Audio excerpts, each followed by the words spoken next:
Hey guys, it's Anime OGsan, and today I just wanted to reflect on the life and work of Toriyama Akira. It's been a little over a week since his passing on March 1st, and there's no mistaking the mark he has left on the world.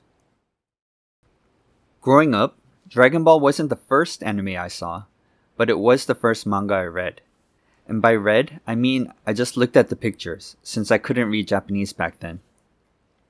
The young bucks among you probably don't have any idea what things were like before the internet was a thing, but manga was extremely hard to come by, and anime even more so. You had to know someone. For me, it was Japanese and Korean exchange students. The first volume of any manga I owned was Dragon Ball Volume 3, and lunch will always have a special place in my heart. I especially loved those early volumes, when Goku still had a tail and transformed into a great ape, and the story was still about searching for the Dragon Balls and training to get strong enough to face Red Ribbon or whoever got in the way. But everything amazed me.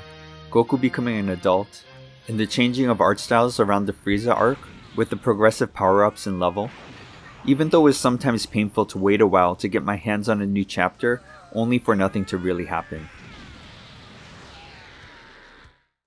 I don't know how many tropes were created in Dragon Ball, but even if it wasn't the first, I'm sure many mangaka were inspired by it.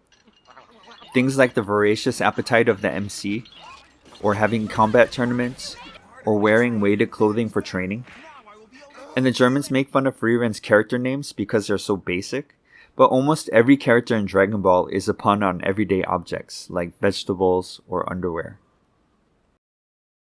If you're also a fan of those early volumes, you might want to check out Dr. Slump, Toriyama's series before Dragon Ball. It's a gag manga full of puns, absurdity, and toilet humor, and some people attribute the cute poop emoji to it. I was lucky to be able to get my hands on a couple of the early volumes long ago, and talking about it now, I'll probably go back and read the whole series. Another influence he's had is on video game character design. Chrono Trigger is considered one of the greatest video games ever made, and the development team included what Square considered the Dream Team. The creator of the Final Fantasy series, Sakaguchi Hironobu, the creator of the Dragon Quest series, Hori Yuji, and of course, Toriyama.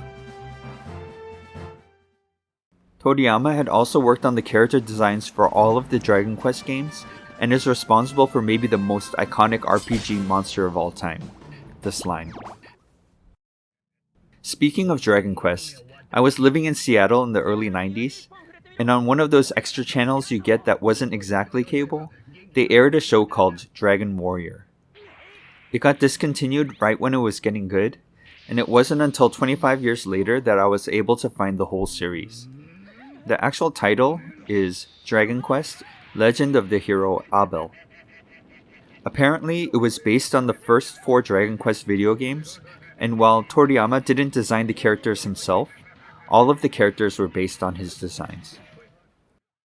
And finally, Toriyama's last one-shot series, Sandland, got an anime movie adaptation that was released at the end of last year, and it's coming to Disney Plus and Hulu this month, March 20th.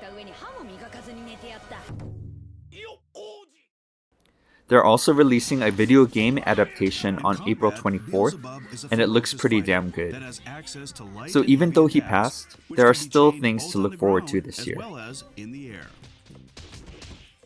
Don't forget to dodge in midair. Thank you, Toriyama Akira-san, for everything.